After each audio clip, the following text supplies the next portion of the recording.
So we'll be discussing some of the most recently tested topics. അപ്പോൾ അതിൽ മെയിനായിട്ടും നമുക്ക് ഫോക്കസ് ചെയ്യുന്നുണ്ടാവുക ഇന്ന് sustainability സ്റ്റാൻഡേർഡ്സും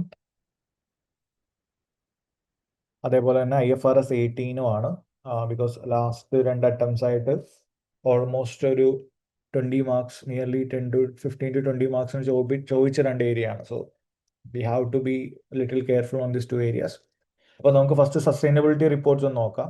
so we know that according to the sustainability standards നമുക്കിപ്പോൾ 2 standards ആണ് വന്നേക്കുന്നത്. ഒന്ന് IFRS S1 as well as S2. Okay, അപ്പോൾ before moving into the standard, നമുക്ക് ഈ സ്റ്റാൻഡേർഡ് ആസച്ച് ഡിസ്കസ് ചെയ്യുന്നതിന് മുമ്പ് തന്നെ will have a short discussion on what we have to prepare under sustainability report. Sustainability റിപ്പോർട്ട്സിൽ നമുക്കിപ്പം എന്തിനാണ് അതിൻ്റെ objective എന്താണെന്ന് നമുക്ക് ആദ്യം നോക്കാം. Okay, so as we discussed in the class, നമ്മൾ ഓൾറെഡി ക്ലാസ്സിൽ പറഞ്ഞൊരു ടോപ്പിക്കാണ് എന്തിനാണ് നമ്മൾ സസ്റ്റൈനബിലിറ്റി അല്ലെങ്കിൽ എന്താണ് സസ്റ്റൈനബിൾ എന്നൊരു വാക്കുകൊണ്ട് മീൻ ചെയ്യണം. What you mean by sustainability അല്ലെങ്കിൽ സസ്റ്റൈനബിൾ എന്നുള്ള വാക്കിന്റെ മീനിങ് എന്താണ്? ഒരു company like when we are performing business അല്ലെങ്കിൽ നമ്മൾ എന്ത് ഓപ്പറേഷൻ നടത്തി കഴിഞ്ഞാലും നമ്മൾ സസ്റ്റൈനബിൾ ആവണം എന്നുകൊണ്ട് ഉദ്ദേശിക്കുന്നത് എന്താ? Can you reply in the chat? സിമ്പിളായിട്ട് പറയുകയാണെങ്കിൽ സസ്റ്റൈനബിലിറ്റി മീൻസ് ലൈക്ക് നമ്മൾ ഇപ്പോഴത്തെ നമ്മുടെ കറണ്ട് നീഡ്സ് മീറ്റ് ചെയ്യണം. ഓക്കെ, എന്താണോ സൊസൈറ്റിയുടെ അല്ലെങ്കിൽ ആ ഒരു പീപ്പിളിൻ്റെ ഇൻ അവർ എൻവയോൺമെൻറ്റ് എന്താണോ അവരുടെ നീഡ്സ് അത് മീറ്റ് ചെയ്യണം. ലെറ്റ്സ് ഇപ്പോൾ പെട്രോൾ ആണെങ്കിൽ പെട്രോൾ, അല്ലെങ്കിൽ ഇപ്പോൾ മിനറൽസ് ആണെങ്കിൽ മിനറൽസ്, അല്ലെങ്കിൽ ഫുഡ് ആണെങ്കിൽ ഫുഡ്. ഓക്കെ, സോ നമ്മൾ കറണ്ട് ഡേ ടു ഡേ ഒരു ഹ്യൂമൻസിൻ്റെ അല്ലെങ്കിൽ പീപ്പിളിൻ്റെ നീഡ്സ് എന്താണോ അത് നമ്മൾ എന്തായാലും നീഡ്സ് മീറ്റ് ചെയ്തേ പറ്റൂ. But without having environment. Okay, അപ്പോൾ നമ്മുടെ ഇപ്പോഴത്തെ എൻവയോൺമെൻറ്റിനെ ഹാം ചെയ്യാത്ത രീതിയിലും അതേപോലെ നമ്മുടെ ഫ്യൂച്ചർ ജനറേഷനെ നമ്മൾ ഹാം ചെയ്യാത്ത രീതിയിലുള്ള ഒരു ഓപ്പറേഷൻ വേണം നമ്മൾ ചെയ്യാൻ. അല്ലെങ്കിൽ നമ്മൾ അങ്ങനെ ഒരു ഓപ്പറേഷനാണ് ചെയ്യുന്നത് എന്ന് നമ്മൾ ഇൻവെസ്റ്റേഴ്സിലേക്ക് കമ്മ്യൂണിക്കേറ്റ് ചെയ്യാൻ നമ്മൾ യൂസ് ചെയ്യുന്ന റിപ്പോർട്ടാണ് ബേസിക്കലി ഈ sustainability reports. Okay, so that we are communicating to the investors that we are creating profit. Okay, we are generating positive cash flow, but without polluting the environment, or without polluting our rivers, or without exploiting our workers, or even without wasting our natural resources.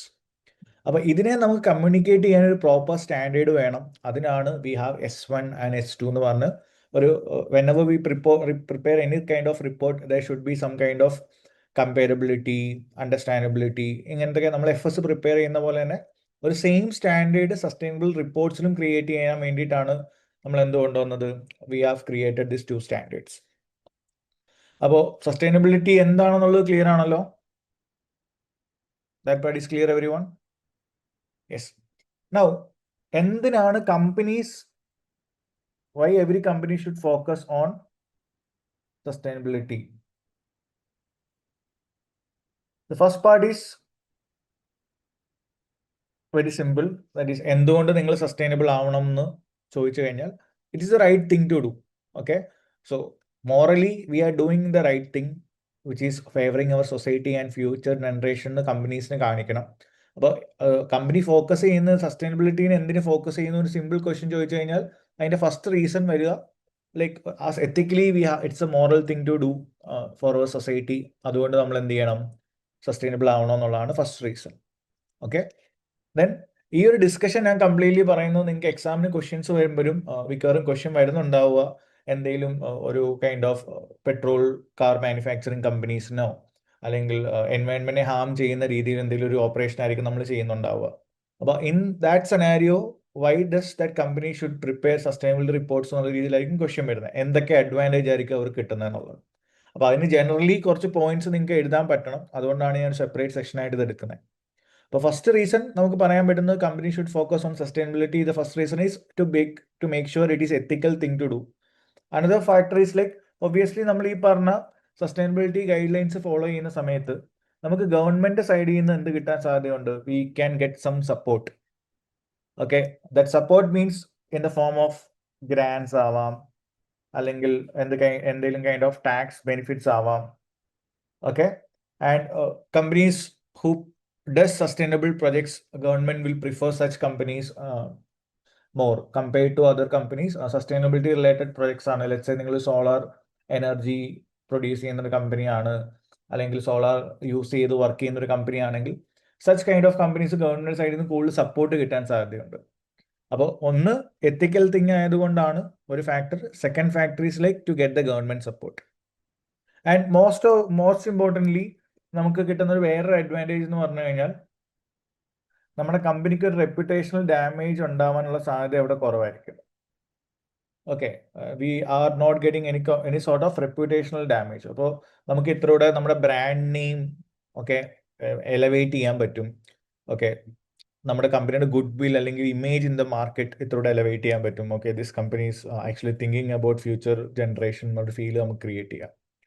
Okay, അപ്പോൾ lower level of reputational damage as well as legally ഉള്ള റിസ്കുകളൊക്കെ നമുക്കിവിടെ കുറയ്ക്കാം. അപ്പോൾ we can ഒരു example പറയുകയാണെങ്കിൽ people നമ്മളെ criticise ചെയ്യുന്നത് കുറവായിരിക്കും. ഓക്കെ, ഗവൺമെന്റ് സൈഡിൽ നമുക്ക് പെനാൽറ്റി വരുന്നതിനൊക്കെ ഉള്ള ചാൻസസ് കുറവായിരിക്കും.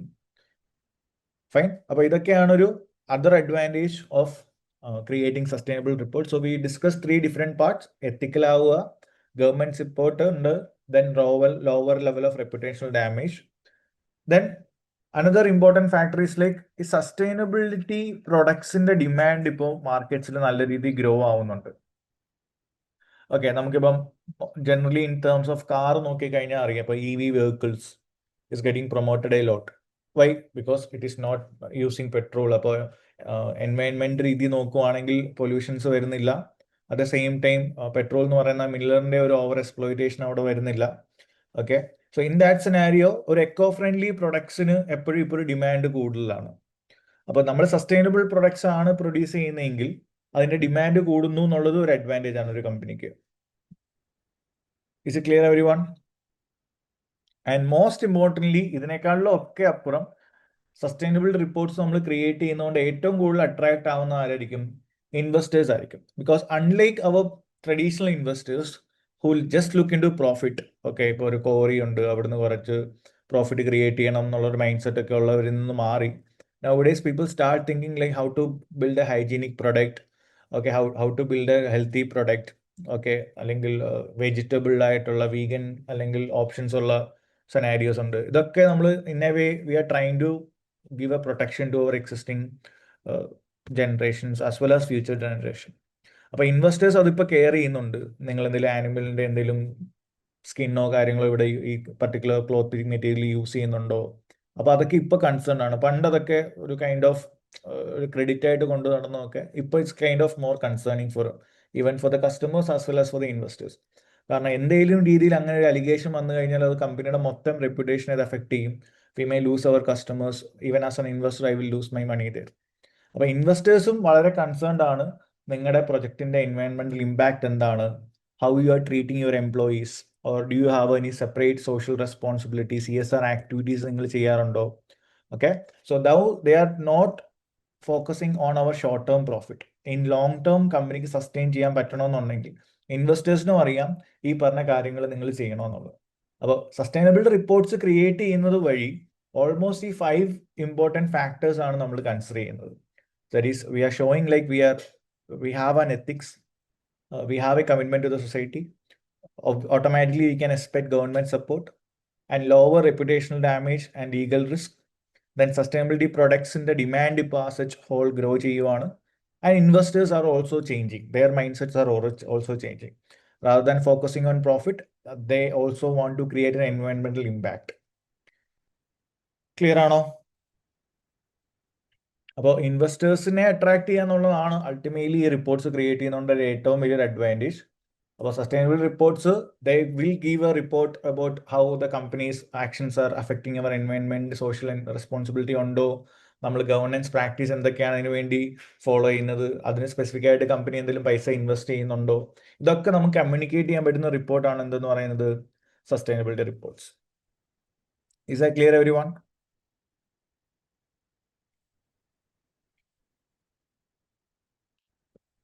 ഓക്കെ, അപ്പോൾ ഇതിനെ ഫോക്കസ് ചെയ്ത് നമുക്ക് 2 സ്റ്റാൻഡേർഡ്സ് ഉണ്ട്. എന്തൊക്കെയാണ്? IFRS S1 and S2.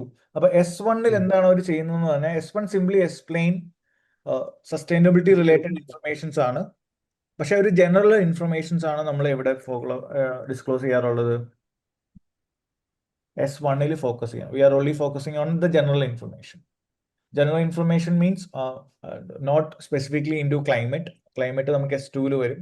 S1ലേക്ക് വരുമ്പോൾ we are giving an picture like എന്താണ് കമ്പനി, എന്തൊക്കെ റിസ്ക് ആണ് കമ്പനി കാണുന്നത് ഇൻ ലോങ് ടേം, ആ റിസ്കിനെ നമ്മൾ എങ്ങനെയാണ് അഡ്രസ് ചെയ്യുന്നത്.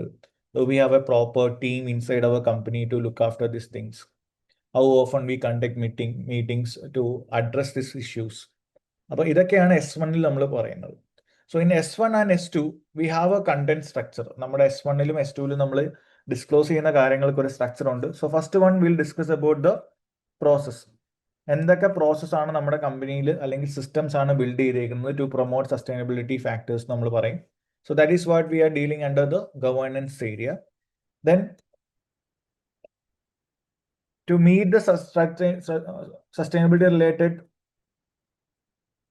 ഒബ്ജക്റ്റീവ്സ്, അത് മീറ്റ് ചെയ്യാൻ വേണ്ടി നമ്മുടെ സ്ട്രാറ്റജീസ് എന്തൊക്കെയാണ്? What are the strategies we are putting forward to meet this objective? അതാണ് സ്ട്രാറ്റജിയിൽ നമ്മൾ ഡിസ്കസ് ചെയ്യാൻ പോകുന്നത്. ദെൻ നമ്മൾ ഐഡന്റിഫൈ ചെയ്ത റിസ്കിനെയൊക്കെ നമ്മൾ എങ്ങനെ മാനേജ് ചെയ്യും എന്ന് നമ്മൾ പറയും, the risk management area. And finally how we are going to measure it. So what are the metrics and target we fixed in our company to address this issue. Okay, അപ്പൊ ഈ 4 areas ആണ് S1ൽ നമ്മൾ focus ചെയ്യുന്നത്. Because ഇതെന്തുകൊണ്ട് ഈ 4 areas focus ചെയ്യുന്നത് വെച്ച് കഴിഞ്ഞാൽ, as I discussed earlier, investors want to know who is managing the sustainability in our company and what is the company's plan and what risk exists and how we are managing it. And ഇതിൻ്റെയൊക്കെ measurement നമ്മൾ എങ്ങനെയാണ് ചെയ്യുന്നത്, നമ്മൾ ഇത് meet ചെയ്തോ, ഇത് achieve ചെയ്തോ, നമ്മൾ എങ്ങനെ മെഷർ ചെയ്യും. സോ അതുകൊണ്ട് തന്നെയാണ് നമ്മൾ ഈ 4 ഹെഡ്സിലേക്ക് ഇതിനെ വെച്ചേക്കുന്നത്. ഓക്കെ, അപ്പൊ ഗവേണൻസിന്റെ അണ്ടറിൽ നമ്മൾ സിംപ്ലി പറയുന്നത് എന്തായിരിക്കും? ഇൻ ഷോർട്ട്, ഒരു സിംപ്ലിഫൈ ആയിട്ട് പറഞ്ഞു കഴിഞ്ഞാൽ, കമ്പനി എന്തൊക്കെ കൺട്രോൾസ് കൊണ്ടുവന്നു ആൻഡ് കമ്പനി എന്തൊക്കെ എങ്ങനെയാണ് കമ്പനീനെയൊക്കെ സൂപ്പർവൈസ് ചെയ്യുന്നത്. ഫോർ എക്സാമ്പിൾ, നമ്മളൊരു ഇതിനു വേണ്ടി ഒരു കമ്മിറ്റി ക്രിയേറ്റ് ചെയ്തിട്ടുണ്ടോ, അല്ലെങ്കിൽ ഇതിന്റെ മീറ്റിംഗ്സും കാര്യങ്ങളും നമ്മൾ എങ്ങനെയാണ് വെച്ചേക്കുന്നത്, who is responsible for the sustainability related factors എന്നൊക്കെ നമുക്ക് ഇൻവെസ്റ്റേഴ്സിനെ കമ്മ്യൂണിക്കേറ്റ് ചെയ്യാനുള്ള ഏരിയ ആണ് ഗവേണൻസ് എന്ന് പറഞ്ഞ ഏരിയ. സോ ഗവേണൻസ് നമ്മൾ കൃത്യമായിട്ട് പറയും, ആരാണ് ഇത് മോണിറ്റർ ചെയ്യുന്നത്, which manager is actually responsible for the sustainability related factors, how often we conduct the meetings, and who reports sustainability issues. അപ്പോൾ ഇതിൻ്റെ സ്ട്രക്ചർ എന്താണെന്ന് നമ്മൾ എക്സ്പ്ലെയിൻ ചെയ്യുന്നതാണ് ഈ ഗവേണൻസ് എന്ന് പറയുന്ന ഏരിയ. ഓക്കെ, ഫോർ എക്സാമ്പിൾ, നമ്മുടെ ആ റിപ്പോർട്ടിനകത്ത് പറയുന്നുണ്ടാവും, സസ്റ്റൈനബിലിറ്റി കമ്മിറ്റി നമ്മൾ രൂപീകരിച്ചു, മന്ത്ലി നമുക്ക് സസ്റ്റൈനബിലിറ്റി ഗോൾസ് അച്ചീവ് ചെയ്തോ ഇല്ലയോ എന്നറിയാനുള്ള മീറ്റിംഗ്സ് ഉണ്ട്, ആൻഡ് ഈ റിപ്പോർട്ട്സ് ഒക്കെ നമ്മൾ ബോർഡ് ഓഫ് ഡയറക്ടേഴ്സിലേക്കാണ് കൊടുക്കുന്നുണ്ടാവുക. സോ ഇൻവെസ്റ്റേഴ്സ് ഇത് വായിക്കുമ്പോൾ കൃത്യമായിട്ട് അവർക്ക് മനസ്സിലാവും, മാനേജ്മെന്റ് സസ്റ്റൈനബിലിറ്റിനെ ഒരു സീരിയസ് കൺസേൺസ് ആയിട്ട് എടുത്തിട്ടുണ്ടോ, അല്ലെങ്കിൽ നമ്മൾ just for the name sake ഒരു കാര്യം ചെയ്യുന്നതാണോ എന്നുള്ളത് നമുക്ക് ആ ഒരു ഗവേണൻസിന്റെ ഏരിയ വായിക്കുമ്പോൾ മനസ്സിലാവണം. ക്ലിയർ ആണോ? യെസ്. നൗ ഗവേണൻസിന്റെ ഏരിയ കഴിഞ്ഞാൽ സ്ട്രാറ്റജിയാണ്. സ്ട്രാറ്റജിയിൽ നമ്മൾ ഡിസ്കസ് ചെയ്യുന്നുണ്ടാവുക how the company is going to handle the sustainability related risk and opportunities. അപ്പോൾ ഇപ്പോൾ ഞാൻ പറഞ്ഞില്ല, ഇപ്പോൾ നിങ്ങൾക്ക് സസ്റ്റൈനബിൾ ആയിട്ടൊരു പ്രൊഡക്റ്റ് ആണെങ്കിൽ മേ ബി അത് ഒരു ഓപ്പർച്യൂണിറ്റി ആയിരിക്കും, നമുക്ക് മാർക്കറ്റിൽ ഗ്രോത്ത് വരാനുള്ള ഒരു ഓപ്പർച്യൂണിറ്റി ആയിരിക്കും നിങ്ങൾ സസ്റ്റൈനബിലിറ്റി റിലേറ്റഡ് പ്രൊഡക്റ്റ് ആണെങ്കിൽ. അല്ല അതിന് അഗെയിൻസ്റ്റ് ആയിട്ടുള്ള പോകുന്ന ഒരു പ്രൊഡക്റ്റ് ആണെങ്കിൽ ദെൻ ഇറ്റ്സ് എ റിസ്ക് ആയിരിക്കും. അപ്പോൾ ഇതൊക്കെ നമ്മൾ എങ്ങനെ ഹാൻഡിൽ ചെയ്യും, how we are handling the risk and this opportunities എന്നുള്ളതാണ് നമ്മൾ ഈ ഒരു ഏരിയയിൽ സ്ട്രാറ്റജി പാർട്ടിൽ പറയുന്നത്. സിംപ്ലി എന്താണ് നമ്മുടെ plan, what is A plan company have to address these factors, whether it's a risk or opportunity, നമ്മുടെ പ്ലാൻ എന്താണ്. Okay, so most of the companies ഇതൊരു റിസ്ക് ഫാക്ടർ ആയിരിക്കും, കാരണം ട്രഡീഷണലി എല്ലാ കമ്പനീസും ഫോളോ ചെയ്തുകൊണ്ടിരുന്ന പ്രോഫിറ്റ് മേക്കിംഗ് ആവാനാണ്. They never concerned about how we are having our next generation or are we exploiting our current natural resource എന്നുള്ള ഒരു കൺസേൺഡേ അല്ലായിരുന്നു. അപ്പോൾ most of the existing companies do have these issues. ഇപ്പോഴൊക്കെയാണ് കൂടുതൽ companies ഈ പറഞ്ഞ സസ്റ്റൈനബിലിറ്റി റിലേറ്റഡ് പ്രൊഡക്ട്സിലേക്കൊക്കെ ഫോക്കസ് ചെയ്യാൻ തുടങ്ങുന്നത്. അപ്പോൾ സ്ട്രാറ്റജിക്കകത്ത് സിംപ്ലി നമ്മുടെ പ്ലാൻ എന്താണെന്ന് പറയുന്നതാണ്. എന്താണ് what is our plan to reduce the risk and ways to benefit from sustainability opportunities എന്തെങ്കിലും ഉണ്ടെങ്കിൽ അതിൻ്റെ ബെനിഫിറ്റ്സ് എങ്ങനെയാണ് നമ്മൾ എടുക്കാൻ പോകുന്നത്. ആൻഡ് ഈ ചേഞ്ചസ് ഒക്കെ നമ്മുടെ ബഡ്ജറ്റിൽ ചിലപ്പം ഇൻക്ലൂഡ് ചെയ്തിട്ടുണ്ടാവും. So maybe our cost needs to increase and future പ്രോഫിറ്റ്സിനെ അതെങ്ങനെയായിരിക്കും അഫക്റ്റ് ചെയ്യുന്നത് എന്നുള്ളത്. ഓക്കെ, അപ്പോൾ ഫോർ സിംപ്ലി അവർ പ്ലാൻസ് പറഞ്ഞു കഴിഞ്ഞാൽ നമ്മളിപ്പം പറയും ഇപ്പം കറൻ്റ്ലി ഞങ്ങൾ ഇലക്ട്രിസിറ്റിക്ക് പകരം സോളാർ എനർജി യൂസ് ചെയ്യാൻ പോവാണ്. So that is one of the plan. Or we are trying to reduce the plastic packaging in our products. മനസ്സിലായോ? ഒരു ബയോഡിഗ്രേഡബിൾ പാക്കേജിങ്ങിലേക്ക് ഞങ്ങൾ പോവാണ്. Or we are starting to investing in electric vehicles. Okay, ഇതൊക്കെയാണ് നമ്മുടെ പ്ലാൻസിനകത്തിൽ ഇപ്പോൾ ഒരു കമ്പനീൻ്റെ പെർസ്പെക്റ്റീവ് നോക്കുമ്പോൾ നമുക്ക് പറയാൻ പറ്റുന്നത്. അപ്പോൾ ഈ സെക്ഷനിൽ നമ്മൾ പ്ലാൻസിനെ പറ്റിയും പറയും. At the same time, we are explaining the financial impact of the company and whether the company can survive in the long term. Environmental changes വന്നാലും കമ്പനിക്ക് ലോങ് ടേമിൽ സർവൈവ് ചെയ്യാൻ പറ്റുമോന്നും നമ്മൾ ഈ ഒരു പാർട്ടിൽ പറയുന്നുണ്ടാവും. So this is what we focusing on IFRS S1 strategy part. Now S2ലേക്ക് വരും. Risk management എന്ന് പറഞ്ഞാൽ എന്താ? നമ്മൾ ഈ ഐഡന്റിഫൈ ചെയ്ത റിസ്കിനെയൊക്കെ നമ്മൾ എങ്ങനെ മാനേജ് ചെയ്യും? That is what are the process to identify the risk and how we are managing the risk. Okay, that is here the company will check എന്തൊക്കെ ഈ ക്ലൈമറ്റ് റിലേറ്റഡ് ചേഞ്ചസ് വന്നാൽ അതിൻ്റെ റിസ്ക് എന്താണ്, അല്ലെങ്കിൽ വാട്ടേജ് ഷോർട്ടേജ് റിസ്ക് ഉണ്ടോ കമ്പനിയിൽ, അല്ലെങ്കിൽ അത് നമ്മുടെ പ്രൊഡക്റ്റിനെ അഫക്റ്റ് ചെയ്യുമോ, എംപ്ലോയീസിൻ്റെ സേഫ്റ്റി ഫാക്ടേഴ്സ് ഒക്കെ നമ്മൾ മീറ്റ് ചെയ്തിട്ടുണ്ടോ, അല്ലെങ്കിൽ അത് കാരണം വരുന്ന റിസ്ക് എന്താണ്, maybe our whole supply chain will get disrupted. അപ്പോൾ ഇതിൻ്റെയൊക്കെ ഒരു ഇമ്പാക്റ്റിനെ പറ്റി കമ്പനി ചെക്ക് ചെയ്യും, അതെങ്ങനെയാണ് മാനേജ് ചെയ്യുന്നതെന്ന് കമ്പനി പറയും. Okay, so in the risk management part again we are explaining the process we are using to identify the risk and manage the sustainability.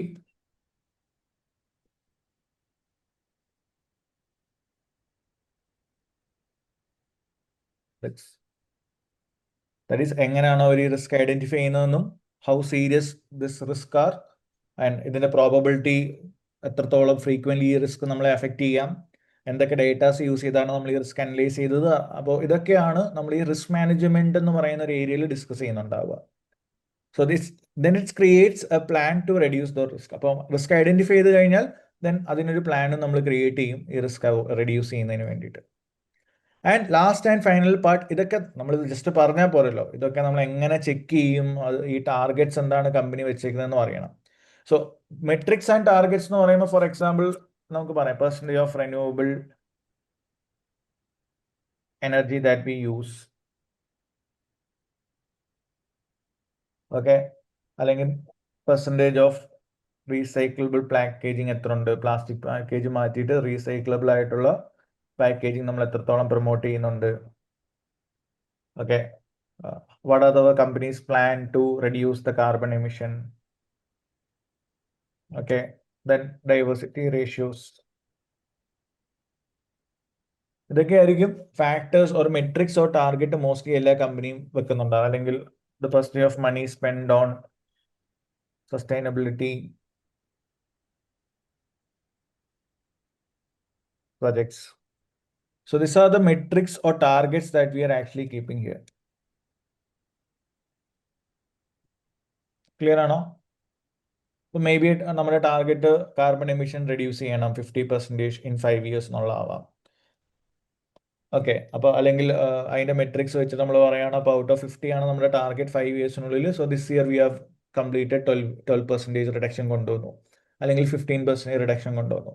ഇങ്ങനെ ആ മെട്രിക്സിനെ പറ്റി നമുക്ക് എക്സ്പ്ലെയിൻ ചെയ്യാൻ പറ്റുന്ന ഏരിയ ആണ് fourth one. Is it clear everyone? Yes. ഇനി when it comes to S2ലേക്ക് വരുന്ന സമയത്ത് നമ്മൾ ഇത്രൂടെ ഫോക്കസ് ചെയ്യുന്നുണ്ടാവുക ക്ലൈമറ്റ് റിലേറ്റഡ് ഡിസ്ക്ലോഷേഴ്സ് ആയിരിക്കും. Okay, in S2 we are focusing on climate related disclosure. അപ്പോൾ ക്ലൈമറ്റ് റിലേറ്റഡ് ഡിസ്ക്ലോഷേഴ്സ് എന്ന് പറഞ്ഞാൽ എന്താണ്? Like specifically we know that nowadays climate ചേഞ്ചസും കാര്യങ്ങളും നമ്മൾ ഫേസ് ചെയ്യുന്നുണ്ട്. അപ്പോൾ ഈ ക്ലൈമറ്റ് ചേഞ്ചസ് എങ്ങനെയാണ് കമ്പനിനെ അഫക്റ്റ് ചെയ്യുന്നുള്ളതായിരിക്കും നമ്മൾ ഇവിടെ കൂടുതലും ഫോക്കസ് ചെയ്യുന്നുണ്ടാവുക. ഹൗ ക്ലൈമറ്റ് ചേഞ്ചസിന് തന്നെ പല ഇമ്പാക്ട്സ് നമ്മൾ 2-3 രീതിയിൽ പറയും. സോ നമ്മൾ even in the class we have discussed about it. So climate related physical റിസ്ക്കും ഉണ്ട്, അതേപോലെ ക്ലൈമറ്റ് റിലേറ്റഡ് ട്രാൻസിഷൻ റിസ്ക്കും ഉണ്ട്. So what you mean by physical risk? Physical risk എന്ന് പറഞ്ഞു കഴിഞ്ഞാൽ ഫോർ എക്സാമ്പിൾ ഫിസിക്കലി നമ്മളെ അത് എങ്ങനെയാണ് അഫക്റ്റ് ചെയ്യുന്നത്? ഓക്കെ, ദാറ്റ് ഈസ് ഇപ്പോൾ ഫ്ലഡ് ഓർ സുനാമി, ഇതൊക്കെയാണ് ഫിസിക്കൽ റിസ്കിന്റെ എക്സാമ്പിൾസ്. ഇത് തന്നെ നമ്മൾ ഫിസിക്കൽ റിസ്ക് തന്നെ അക്യൂട്ടായിട്ടും വരാറുണ്ട്, ക്രോണിക് ആയിട്ടും വരാറുണ്ട്. സോ ഫിസിക്കൽ റിസ്കിൽ ഇവന്റ് ഡ്രിവൺ ആയിട്ടുള്ള റിസ്കിനെയാണ് അക്യൂട്ട് റിസ്ക് എന്ന് പറയുന്നത്.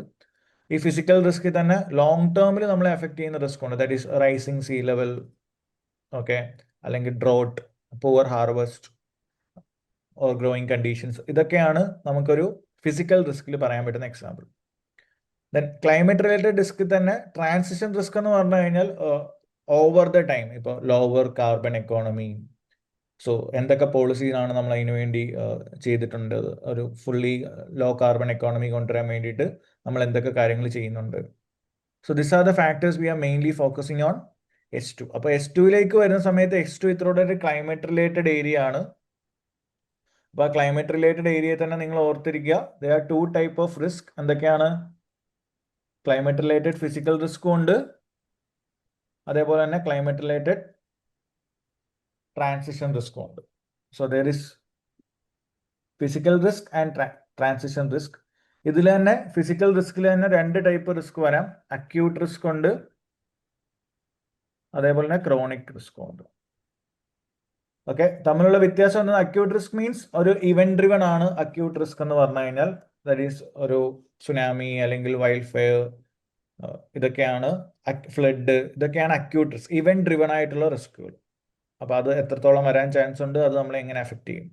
ക്രോണിക് റിസ്ക് എന്ന് പറഞ്ഞു കഴിഞ്ഞാൽ ഒരു അഗെയിൻ ഒരു ലോങ് ടേം നേച്ചറിലാണ്, പക്ഷേ ക്ലൈമറ്റ് റിലേറ്റഡ് ആയിട്ടുള്ള ഫിസിക്കൽ റിസ്ക് തന്നെയാണ്. That is rising in the sea level. അപ്പം വെള്ളത്തിന്റെ പെർസ്പെഷൻ കൂടുന്നു, അപ്പോൾ കുറേ ഭൂമി വെള്ളത്തിന്റെ അടിയിലേക്ക് പോകും. ഓക്കെ, അപ്പോൾ അതിന്റെ ഇമ്പാക്ട് എന്തായിരിക്കും? അപ്പോൾ നമ്മുടെ കമ്പനീസ് ഇപ്പോൾ സീ ലെവലിന്റെ അടുത്തുള്ളതൊക്കെ ആണെങ്കിൽ what are the percentage of operations happening near to the sea level? അപ്പോൾ ഈ രീതിയിലുള്ള ഡിസ്ക്ലോഷേഴ്സ് ആയിരിക്കും നമ്മളോട് കൊടുക്കുന്നുണ്ടാവുക. Then when it comes to transition risk ഇത്രയോട് ഉദ്ദേശിക്കുന്നത് എക്കോണമിനെ തന്നെ ലോങ് ടേമിലാണ് ഉദ്ദേശിക്കുന്നത്. That is lower carbon economy നമ്മൾ കൊണ്ടുവരുന്നു. So this is what we are mainly focusing on climate related disclosures. ഈ ക്ലൈമറ്റ് റിലേറ്റഡ് ഡിസ്ക്ലോഷർ തന്നെ we have to explain about 3 levels of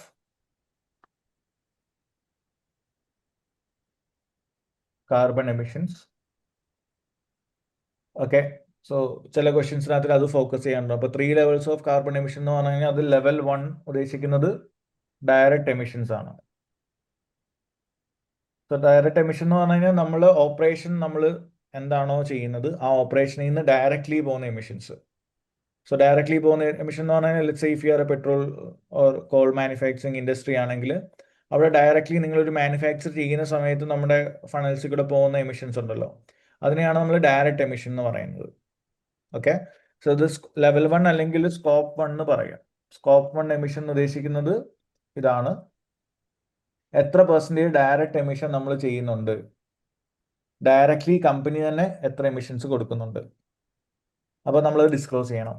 then scope 2 എന്ന് പറഞ്ഞു കഴിഞ്ഞാൽ ഡയറക്റ്റ് എമിഷൻ അല്ല, ഒരു indirect emission ആണ്. ഇൻഡയറക്റ്റ് എമിഷൻ എന്ന് ഉദ്ദേശിക്കുന്നത് ഇപ്പം നമ്മളിപ്പോൾ ഒരു particular company is using any sort of energy, let's say I am using a petrol there. അപ്പോൾ ആ പെട്രോൾ എനിക്ക് സപ്ലൈ ചെയ്യുന്നൊരു സപ്ലയർ ഉണ്ടാവും.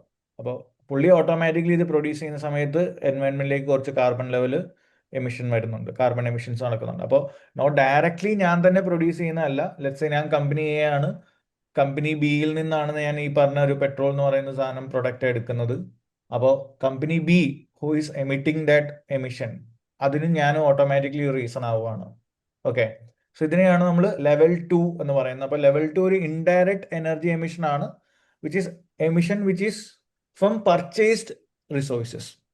ഓക്കെ, നമ്മൾ പർച്ചേസ് ചെയ്യുന്ന റിസോഴ്സസ് അല്ലെങ്കിൽ നമ്മുടെ സപ്ലയർ പ്രൊഡ്യൂസ് ചെയ്യുന്ന എമിഷൻസ് എൻ്റെ ഒരു കൈൻഡ് ഓഫ് ഡിസ്ക്ലോഷർ നമ്മൾ കൊടുക്കും. ഇതിനെയാണ് നമ്മൾ സ്കോപ്പ് 2 എമിഷൻ എന്ന് പറയുന്നത്.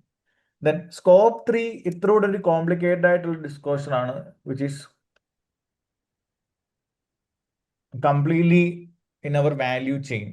Other indirect emissions എന്ന് പറയാം. അതർ ഇൻഡയറക്റ്റ് എമിഷൻ എന്ന് പറഞ്ഞു കഴിഞ്ഞാൽ ഇപ്പോൾ ഫോർ എക്സാമ്പിൾ ഞാനൊരു കാർ മാനുഫാക്ചറിങ് കമ്പനിയാണ്.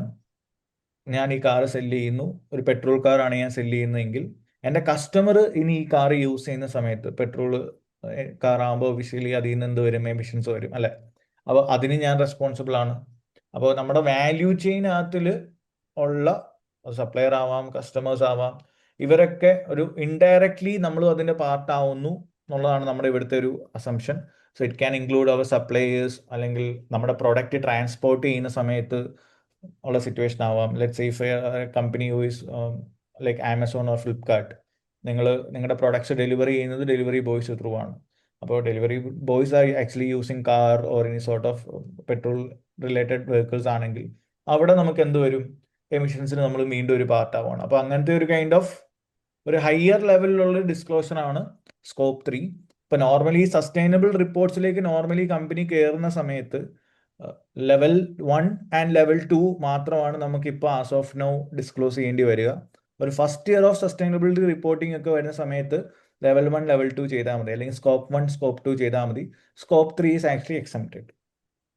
ഓക്കെ, കാരണം അതിന്റെ ഡേറ്റ കിട്ടുന്ന ഇത്തിരി ഡിഫിക്കൽട്ട് ആയിരിക്കും. It is very difficult to look in to this level 3 or scope 3 kind of disclosures. അപ്പോൾ ഇതാണ് S1 and S2 as A whole. അപ്പോൾ എനിക്ക് തോന്നുന്നു ലാസ്റ്റ് ഡിസംബറിൽ അവർ ഫോക്കസ് ചെയ്തത് ഈ പറയുന്ന സസ്റ്റൈനബിലിറ്റി റിലേറ്റഡ് ഫാക്ടേഴ്സ് ആയിരുന്നു. അപ്പോൾ സസ്റ്റൈനബിലിറ്റി റിലേറ്റഡ് ഫാക്ടേഴ്സ് എന്താണെന്നും അതിൻ്റെ സ്റ്റാൻഡേർഡിൽ എന്തൊക്കെയാണ് ഡിസ്കസ് ചെയ്യുന്നതെന്നും അറിയുക. ഇതൊരു ജനറൽ ക്വസ്റ്റ്യൻ ആയിരിക്കും. ഓക്കെ, പക്ഷേ ഈ ഒരു ഐഡിയ നിങ്ങൾക്ക് ഉണ്ടായിരിക്കണം. ഫസ്റ്റ് നമ്മൾ ഡിസ്കസ് ചെയ്തത് എന്തിനാണ് സസ്റ്റൈനബിലിറ്റി, എന്താണ് സസ്റ്റൈനബിലിറ്റി ഡിസ്കസ് ചെയ്തു. അതിൽ പ്രോപ്പർ ഒരു അണ്ടർസ്റ്റാൻഡബിലിറ്റി അല്ലെങ്കിൽ കമ്പാരബിലിറ്റി വരാൻ വേണ്ടിയിട്ടാണ് they have disclose this 2 standard. അപ്പോൾ ഈ 2 സ്റ്റാൻഡേർഡിലും എന്താണ് ഉള്ളതെന്നൊന്ന് നോക്കുക. So that's the main objective of this section. അപ്പോൾ ഈ ഒരു ഏരിയ ക്ലിയർ ആണോ? സസ്റ്റൈനബിലിറ്റിയുടെ ഒരു പാർട്ട് ക്ലിയർ ആണോ എല്ലാവർക്കും?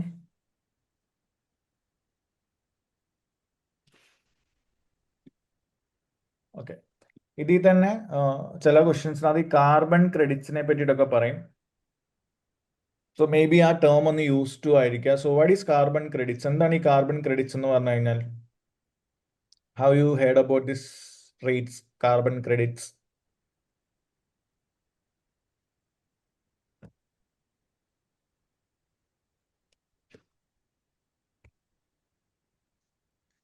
ആ, എന്താണ് ഈ കാർബൺ ക്രെഡിറ്റ്സ് എന്ന് പറഞ്ഞു കഴിഞ്ഞാൽ?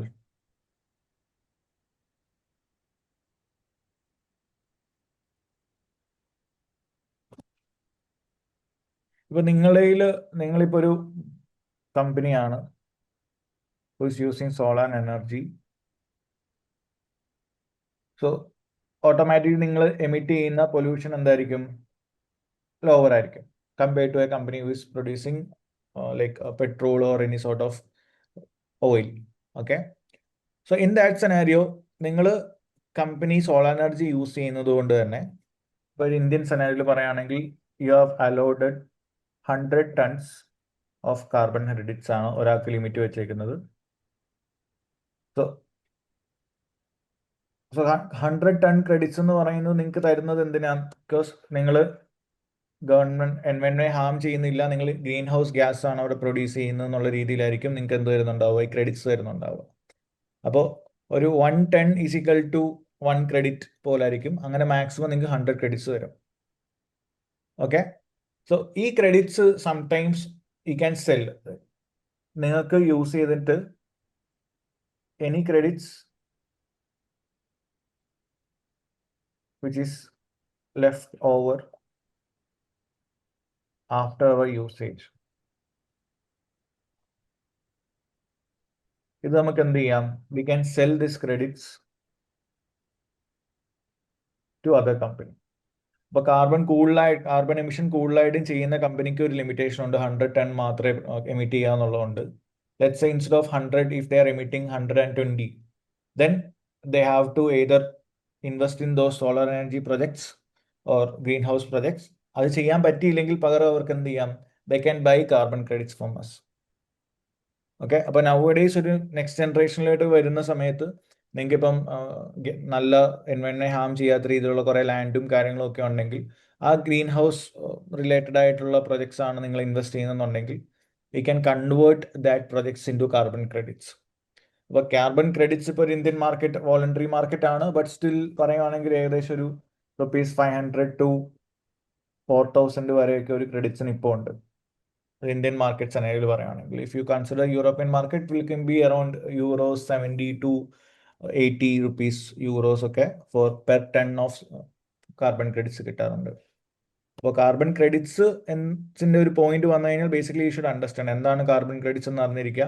സോ നിങ്ങൾ കാർബൺ എമിഷൻ റെഡ്യൂസ് ചെയ്യാനുള്ള മിഷൻ ഉണ്ടെങ്കിൽ സംടൈംസ് ചില കമ്പനീസ് എന്ത് ചെയ്യും, ഓവറായിട്ട് കാർബൺ എമിഷൻസ് ഉള്ള companies instead of investing directly in sustainability projects they will buy carbon credits from others. അപ്പോൾ നമ്മൾ ഡിസ്ക്ലോഷറിനകത്ത് കൃത്യമായിട്ട് പറയണം നിങ്ങൾ ശരിക്കും കാർബൺ റിമൂവൽ ആണോ ചെയ്തത് അതോ are you using the purchase credit from anyone else. Okay, കാരണം ഇതിന് എഗെയിൻസ്റ്റ് ഒരു പ്രൊട്ടസ്റ്റ് നടക്കുന്നുണ്ട്. ശരിക്കും കാർബൺ ക്രെഡിറ്റ്സ് യൂസ് ചെയ്യുമ്പോൾ നിങ്ങളുടെ എമിഷൻ ലെവൽ കുറയുന്നില്ല, വേറെ ഒരാളുടെ ക്രെഡിറ്റ് നിങ്ങൾ വാങ്ങിച്ച് എന്ത് ചെയ്യുകയാണ്, ഗവൺമെന്റിനെ കോമ്പൻസേറ്റ് ചെയ്യുക. And nowadays many companies are actually faking this. വെറുതെ ഒരു കുറേ എൻവയൺമെന്റ് റിലേറ്റഡ് പ്രൊജക്ട്സിലോട്ടൊക്കെ അവർ ഇൻവെസ്റ്റ് ചെയ്യാറുണ്ട്. അപ്പോൾ always whenever we are doing any sort of projects which is creating pollution directly you should invest in certain greenhouse related projects എന്നാണ് പറയുന്നത്. For example ഇപ്പോൾ IPL ഒക്കെ കാണുന്ന സമയത്ത് നിങ്ങൾക്ക് കാണാം, for every dot ball they use to plant this much trees. അപ്പോൾ അത് IPL എന്ന് പറയുന്ന കമ്പനി എന്തെങ്കിലുമൊക്കെ പൊല്യൂഷൻസ് ക്രിയേറ്റ് ചെയ്യുന്നുണ്ടാവും. ഒബ്വിയസ്ലി ഇത്രയും വലിയ ഇവൻ്റ് ആണ്, ട്രാൻസ്പോർട്ടേഷൻ ഉണ്ട്, ലൈക്ക് സ്റ്റേഡിയത്തിൽ അവർ യൂസ് ചെയ്യുന്ന കുറേ എക്യുപ്മെൻറ്റ്സ് ഉണ്ടാവും. അപ്പോൾ ഇതൊക്കെ കാരണം വലിയൊരു പൊല്യൂഷൻ അവിടെ ക്രിയേറ്റ് ചെയ്യുന്നുണ്ട്. അപ്പോൾ ആ പൊല്യൂഷൻ ക്രിയേറ്റ് ചെയ്യുന്നതിനെ കോമ്പൻസേറ്റ് ചെയ്യാനും കൂടാണ് ഇവരിങ്ങനൊരു മിഷൻ വെച്ചേക്കുന്നത്. അപ്പോൾ അവർ എത്ര ലെവൽ ഓഫ് പൊല്യൂഷൻ അവരവർ ക്രിയേറ്റ് ചെയ്യുന്നു, ആ പൊല്യൂഷൻ്റെ ഇക്വലൻ്റ് ആയിട്ടുള്ളൊരു എനർജി അവർ എന്ത് ചെയ്യുന്നുണ്ട്, ടു ദ എൻവയൺമെൻറ്റ് ബാക്ക് ചെയ്യുന്നുണ്ട് by planting this trees.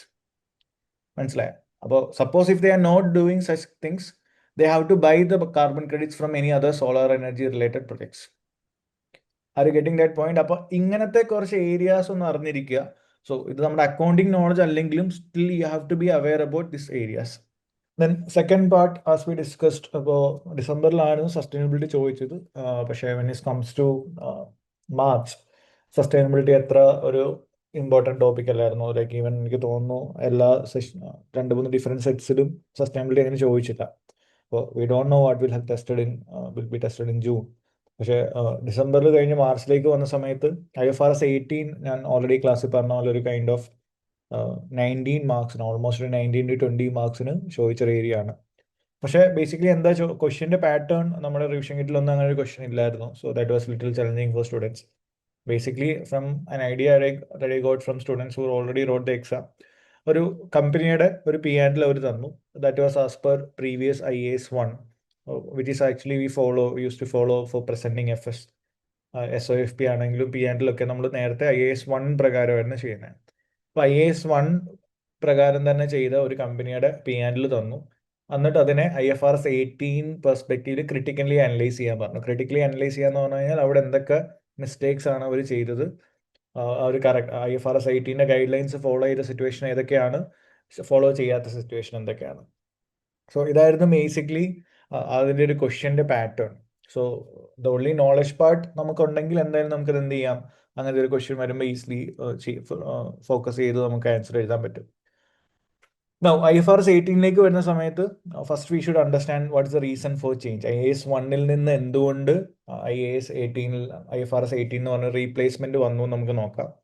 As we know, like the main goal എന്ന് പറയുന്നത് കമ്പയറബിലിറ്റി ഇംപ്രൂവ് ചെയ്യുക എന്നുള്ളതാണ്. കമ്പനി ടു കമ്പനിയുള്ള കമ്പയറബിലിറ്റി ഇംപ്രൂവ് ചെയ്യുക, അതേപോലെ ഇൻഫർമേഷൻസ് ഇത്രയോടെ ട്രാൻസ്പെറൻറ്റ് ആയിരിക്കണം to the investors, as well as overall financial statement usefulness ഇത്രയോടെ ഇംപ്രൂവ് ചെയ്യുക എന്നുള്ള ഫോക്കസിലാണ് നമുക്ക് IFRS 18 അവർ റീപ്ലേസ്മെന്റ് ആയിട്ട് കൊണ്ടുവന്നു തന്നെ. But when it comes to SBR factor, SBRൽ നമ്മൾ മെയിൻലി ഫോക്കസ് ചെയ്യുന്ന 4 ഏരിയാസ് ആണ് IFRS 18 പ്രകാരം. ഒന്ന്, പുതിയ പ്രസന്റേഷൻ എങ്ങനെയാണെന്നും, ആ പ്രസന്റേഷനിൽ തന്നെ we are bringing classifications under P&L under 3 categories, which is operating, investing and financing എന്നുള്ളൊരു 3 ഡിഫറെൻറ്റ് ക്ലാസിഫിക്കേഷൻസ് കൊണ്ടുവന്നു. Then there are some other subtotals and disclosures which is coming as part of P&L. അപ്പോൾ the overall this slide നമ്മൾ already ഗ്രൂപ്പിൽ shared ആണ്. അപ്പോൾ ഈ ഒരു സ്ലൈഡിൽ നമ്മൾ ആ ഡിഫറൻസസ് മെയിൻലി ഡിസ്കസ് ചെയ്യുന്നുണ്ട്. എന്തൊക്കെയാണ് മെയിൻലി വന്ന ചേഞ്ച് എന്നുള്ളത്. Okay, as you can see like IAS 1 പ്രകാരമുള്ളത് പ്രസന്റേഷൻ ഇറ്റ് ഫ്ലെക്സിബിൾ ആയിരുന്നു. ലൈക്ക് ഡിഫറെൻറ്റ് പ്രോഫിറ്റ് ഫോർമാറ്റ്സ് ഉണ്ടായിരുന്നു. ലിമിറ്റഡ് റൂൾസ് മാത്രമേ ഉള്ളായിരുന്നു പെർഫോമൻസ് മെഷർ ചെയ്യാനൊക്കെ.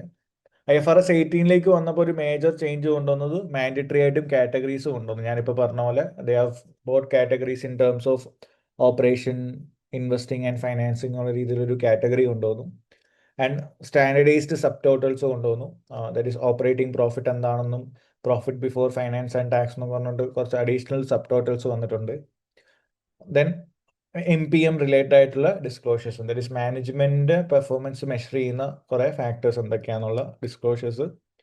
And compared to previous IAS 1 ചില ഏരിയാസിൽ അവർ ഒരു അഗ്രിഗേഷനും കൊണ്ടുവന്നു, ചില ഏരിയാസിൽ ഒരു ഡിസഗ്രിഗേഷനും കൊണ്ടുവന്നു. വെച്ചാൽ ചില സബ് ടോട്ടൽസിനെയൊക്കെ അവർ പഴയ 2-3 സബ് ടോട്ടലായിട്ട് കിടന്ന സാധനത്തിനൊക്കെ അഗ്രിഗേറ്റ് ചെയ്ത് സിംഗിൾ ഐറ്റമായിട്ട് കാണിക്കുന്നുണ്ട്. ഇപ്പോൾ ഇൻ ദ സെയിം വേ പഴയ ഫോർമാറ്റിൽ ഒരു സിംഗിൾ ഐറ്റമായിട്ട് കാണിച്ചിരുന്ന പല ഐറ്റത്തിനെയും ഡിസഗ്രിഗേറ്റും ചെയ്തു, ലൈക്ക് 2-3 സ്പ്ലിറ്റ് ചെയ്യുന്നുണ്ട് for the ease of understanding the P&L. അപ്പോൾ മെയിൻ ഒരു സ്ട്രക്ചറൽ ചേഞ്ച് കൊണ്ടുവന്നത് ആസ് വി നോ ഒരു 5 കാറ്റഗറി ചേഞ്ച് ആണ് കൊണ്ടുവന്നേക്കുന്നത്. 5 കാറ്റഗറി ചേഞ്ചിനകത്തിൽ major 3 as you can see here operating, investing, financing എന്ന് പറഞ്ഞൊരു ഹെഡ് ക്രിയേറ്റ് ചെയ്തു. ഓപ്പറേറ്റിംഗിനകത്തിൽ simply as you can see there we can know കമ്പനിയുടെ മെയിൻ ഓപ്പറേഷൻസ് ഐറ്റംസ് മാത്രമേ ഇതിനകത്തിൽ വരാൻ പാടുള്ളൂ. That is revenue, salary, that is employee salary, അങ്ങനെ എന്തെങ്കിലും ഉണ്ടെങ്കിൽ എക്സ്പെൻസ് ആയിട്ട് വരും. അഡ്മിൻ റിലേറ്റഡ് എക്സ്പെൻസും കോസ്റ്റ് ഓഫ് സെയിൽസ്, ഇങ്ങനത്തെ കമ്പനിയുടെ കോർ ഓപ്പറേഷന്റെ ഭാഗമായിട്ടുള്ള ഐറ്റംസ് ആണ് ഓപ്പറേഷനിലേക്ക് കൊണ്ടുവന്നിരിക്കുന്നത്. So you can see like earlier ഒരു PBIT ആയിരുന്നു നമ്മൾ ഓപ്പറേറ്റിംഗ് പ്രോഫിറ്റ് എന്ന് പഴയ ഫോർമാറ്റിൽ പറയുന്നത്. But here operating profit means just directly നമ്മുടെ റവന്യൂയിൽ നിന്ന് എന്തെങ്കിലും അതർ ഓപ്പറേറ്റിംഗ് ഇൻകം ഉണ്ടെങ്കിൽ അത് നമ്മൾ കൺസിഡർ ചെയ്യും. ഓക്കെ, മെയിൻ ഒരു പ്രൈമറി റവന്യൂ അല്ലെങ്കിൽ സെക്കൻഡറി റവന്യൂ എന്നുള്ള രീതിയിൽ. Then other expenses, that is selling expense, general and administrative expenses, research and development expense പോലുള്ള ഡയറക്റ്റ് ഓപ്പറേഷൻ റിലേറ്റഡ് എക്സ്പെൻസ് ആണ് നമ്മളിവിടെ കാണിക്കുന്നത്. അതിൽ നിന്ന് നമ്മൾ അപ്പം തന്നെ ഒരു സബ് ടോട്ടൽ ക്രിയേറ്റ് ചെയ്യുന്നു വിച്ച് ഈസ് ഓപ്പറേറ്റിംഗ് പ്രോഫിറ്റ് എന്ന് പറഞ്ഞുകൊണ്ട് ഒരു റിക്വയർഡ് സബ് ടോട്ടൽ നമ്മൾ ക്രിയേറ്റ് ചെയ്യുന്നു. ഓക്കെ, അപ്പം ഹെഡിങ് വരുന്നുണ്ടാവുക ഓപ്പറേഷൻ, ഇൻവെസ്റ്റിംഗ്, ഫൈനാൻസിങ് ഉണ്ട്. ദെൻ ഇൻകം ടാക്സിൻ്റെ സെപ്പറേറ്റ് ഹെഡ് ഉണ്ട്. ഡിസ്കണ്ടിന്യൂഡ് ഓപ്പറേഷൻ ഉണ്ടെങ്കിൽ ആ ഡിസ്കണ്ടിന്യൂഡ് ഓപ്പറേഷൻ്റെ പാർട്ടും സെപ്പറേറ്റ് ഡിസ്ക്ലോസ് ചെയ്യണം. ഇതാണ് നമ്മുടെ ഒരു മെയിൻ 5 മാൻഡറ്ററി കാറ്റഗറീസ് കൊണ്ടുവന്നത് ഇൻ ടേംസ് ഓഫ് SOPL. ഈ ഒരു സ്ലൈഡാണ് നിങ്ങൾ മെയിൻലി ഫോക്കസ് ചെയ്യേണ്ടത്. Slide number 6 from your particular IFRS 18 ആ ഒരു സ്ലൈഡ് മൊത്തത്തിൽ നോക്കുവാണെങ്കിൽ ആ സ്ലൈഡ് നമ്പർ 6, പേജ് നമ്പർ 6 ആണ് നിങ്ങൾ ഹൈലി ഫോക്കസ് ചെയ്യേണ്ട ഒരു ഏരിയ.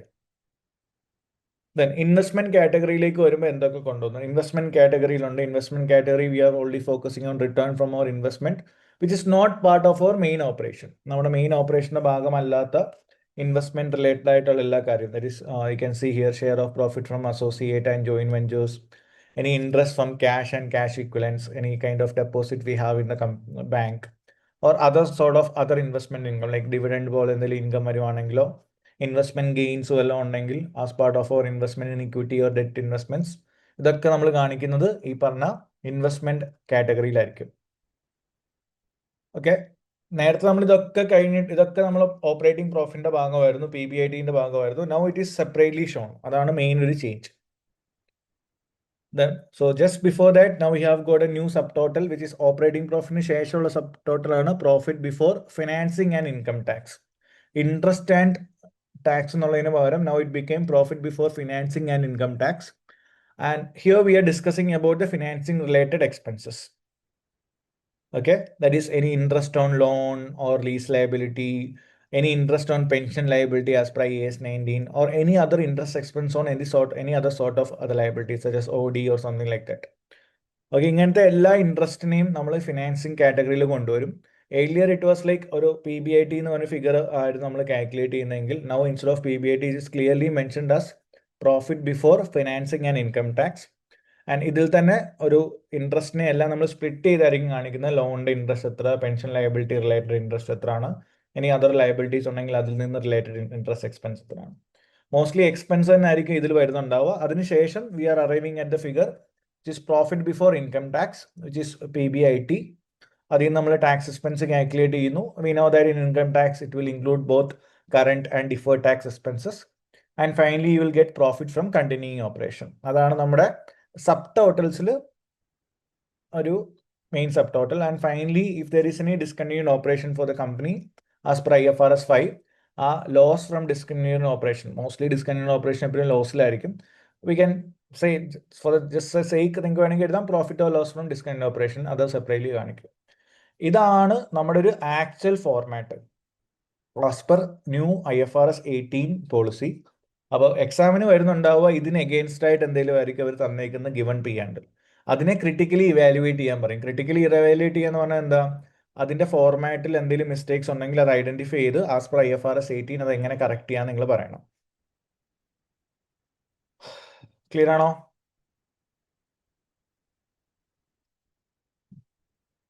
ദെൻ ഇതിന്റെ കൂടെ nowadays we use to provide disclosures as well. അങ്ങനെ ഒരു ഡിസ്ക്ലോഷേഴ്സിൽ മെയിൻ ഒരു ഡിസ്ക്ലോഷർ ആണ് മാനേജ്മെന്റ് പെർഫോമൻസ് മെഷേഴ്സ് അല്ലെങ്കിൽ management defined performance measures. So management defined performance measures എന്ന് പറയുന്നത് apart from profit, these are profit measures created by management. ഇപ്പൊ management ഒരിക്കലും അവരുടെ പ്രോഫിറ്റ് ചിലപ്പം ഈ ഒരു ബുക്കിലുള്ള പ്രോഫിറ്റ് വെച്ചിട്ടല്ല, ഈ ഒരു പ്രോഫിറ്റ് വെച്ചിട്ടല്ലായിരിക്കും അവർ ജഡ്ജ് ചെയ്യുന്നുണ്ടാവുക. So they will create something new, maybe ഒരു അഡ്ജസ്റ്റഡ് എബിറ്റ അല്ലെങ്കിൽ അഡ്ജസ്റ്റഡ് ഓപ്പറേറ്റിംഗ് പ്രോഫിറ്റ് ഒക്കെ വെച്ചിട്ടായിരിക്കും. This are the companies use terms to explain the performance in their own way. അപ്പോൾ കമ്പനിയുടെ മാനേജ്മെന്റ് അവരുടെ പെർഫോമൻസ് എക്സ്പ്ലെയിൻ ചെയ്യാൻ use ചെയ്യുന്ന profit figure ചിലപ്പോൾ ഈ P&L പ്രോഫിറ്റ് ആയിരിക്കത്തില്ല. So they will create a new disclosure. അതിനെയാണ് മാനേജ്മെന്റ് ഡിഫൈൻഡ് പെർഫോമൻസ് മെഷർ എന്ന് പറയുന്നത്.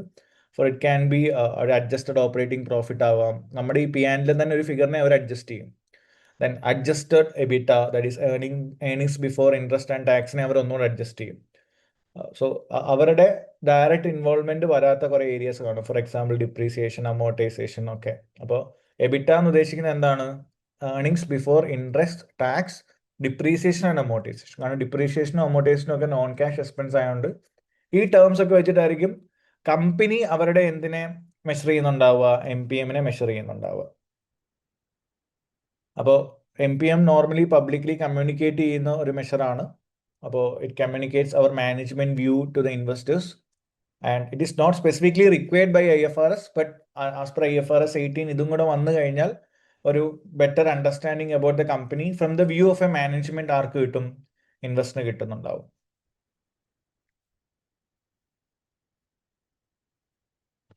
ഓക്കെ, അപ്പൊ ഈ 2-3 സ്ലൈഡ് ഒന്ന് നോക്കുക. ജസ്റ്റ് ഒരു direct theory question related to MPM വന്നു കഴിഞ്ഞാൽ you can mention about this part.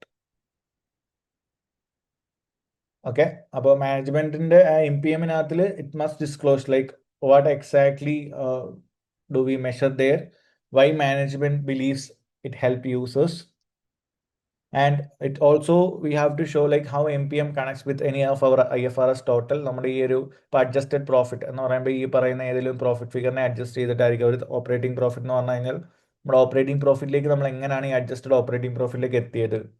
So അതിനെ നമ്മൾ എക്സ്പ്ലെയിൻ ചെയ്യണം. ദെൻ എന്തൊക്കെ മെത്തേഡ്സ് യൂസ് ചെയ്തിട്ടാണ് നമ്മൾ ഈ ഒരു MPM-ലേക്ക് എത്തിയത്, ആ മെത്തേഡ്സ് എല്ലാ ഇയറും കൺസിസ്റ്റന്റ് ആയിരിക്കണം to make it comparable with the previous years. Then ഇതിൻ്റെ എന്തെങ്കിലും impact with respect to tax or non controlling interest ഉണ്ടെങ്കിൽ അതിനെപ്പറ്റി എക്സ്പ്ലെയിൻ ചെയ്യുക. And users also should not confuse MPM with official IFRS figures. നമ്മുടെ P&L ഫിഗറായിട്ട് ഈ MPM-ന്റെ sub total confuse ആവാൻ പാടില്ല. So ഇതൊക്കെയാണ് ഡിസ്ക്ലോഷേഴ്സിലേക്ക് വരുമ്പോൾ നമ്മൾ മെയിൻലി ഫോക്കസ് ചെയ്യുന്ന area. And finally, the aggregation and disaggregation. Aggregation means comparing similar items together.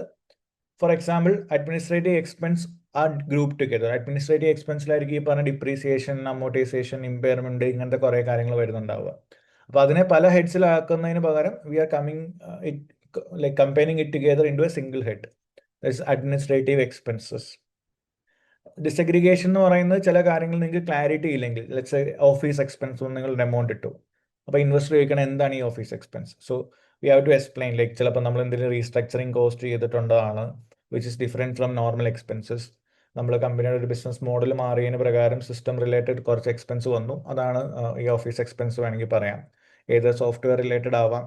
അപ്പോൾ അതിൻ്റെ അപ്ഡേറ്റഡ് ആയിട്ട് വന്നൊരു എക്സ്പെൻസ് ആണ് ഈ ഓഫീസ് എക്സ്പെൻസ് ആയിട്ട് കാണിച്ചേക്കുന്നത്.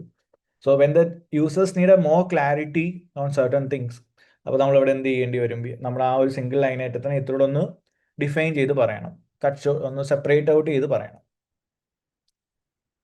ഇപ്പോൾ നോർമൽ എക്സ്പെൻസിൽ നിന്ന് മാറ്റി റീസ്ട്രക്ചറിങ് എക്സ്പെൻസ് ഒക്കെ ആണെങ്കിൽ നിങ്ങൾ ജസ്റ്റ് അഡ്മിൻ എക്സ്പെൻസിനകത്ത് ഇടാതെ അതിനെ സെപ്പറേറ്റ് ഔട്ട് ചെയ്ത് കാണിക്കുക. ഓക്കെ, അപ്പോൾ ഇതാണ് അഗ്രിഗേഷൻ ആൻഡ് ഡിസഗ്രിഗേഷൻ കൊണ്ട് ഉദ്ദേശിക്കുന്നത്. നൗ ഇനി IFRS 18 എഫക്റ്റീവ് ഡേറ്റ് എന്താണെന്നുള്ള IFRS 18 officially applied from 1st January 2027. അവിടാണ് ഡെയിലി അഡോപ്ഷൻ അലോ ചെയ്തേക്കുന്നത്. And what companies do we have to do with respect to this change എന്ന് ചോദിച്ചു കഴിഞ്ഞാൽ മെയിനായിട്ടും അവരുടെ സിസ്റ്റംസ് എല്ലാം അപ്ഡേറ്റ് ചെയ്യേണ്ടി വരും. എംപ്ലോയീസിനെ ട്രെയിൻ ചെയ്യുന്ന പോലെ ഇമ്പോർട്ടൻ്റ് ആണ്. They have to update a system according to this. കാരണം എൻട്രി പാസ് ചെയ്യുന്ന സമയത്ത് അത് കൃത്യമായിട്ട് ഹെഡ് ഇൻ എൻട്രി പോയി കിടക്കണം. അത് ഓപ്പറേഷനിലാണോ ഇൻവെസ്റ്റിങ്ങിലാണോ ഫൈനാൻസിലാണോ എന്നുള്ള രീതിയിലുള്ള ചേഞ്ചസ് നമ്മൾ ബേസിക്കലി നമ്മുടെ സോഫ്റ്റ്വെയർസിൽ ചെയ്തു തുടങ്ങണം. വാട്ട് അത് നമ്മളിപ്പോൾ ടാലി ആണോ what or like Zoho or like what ever the cloud that we are using software you are using അതിൽ ഈ അപ്ഡേറ്റ്സ് കൊണ്ടുവരണം. പിന്നെ നമ്മുടെ MPM നമ്മൾ ഏതൊക്കെ രീതിയിലാണ് മാനേജ്മെന്റ് പെർഫോമൻസ് മെഷർ ചെയ്യുന്നതെന്നുള്ള ആദ്യമേ തന്നെ ഡിഫൈൻഡ് ആയിട്ട് സെറ്റ് ചെയ്ത് വെച്ചേക്കുക. We have to train our accounting and finance team and previous FS ഇപ്പോൾ 2026-27 തൊട്ടിട്ടാണ് എഫക്റ്റീവ് ആവുന്നതെങ്കിൽ 1st January 2026 തൊട്ടിട്ടുള്ള ഇതും ഇതനുസരിച്ച് ചേഞ്ച് ചെയ്യണം.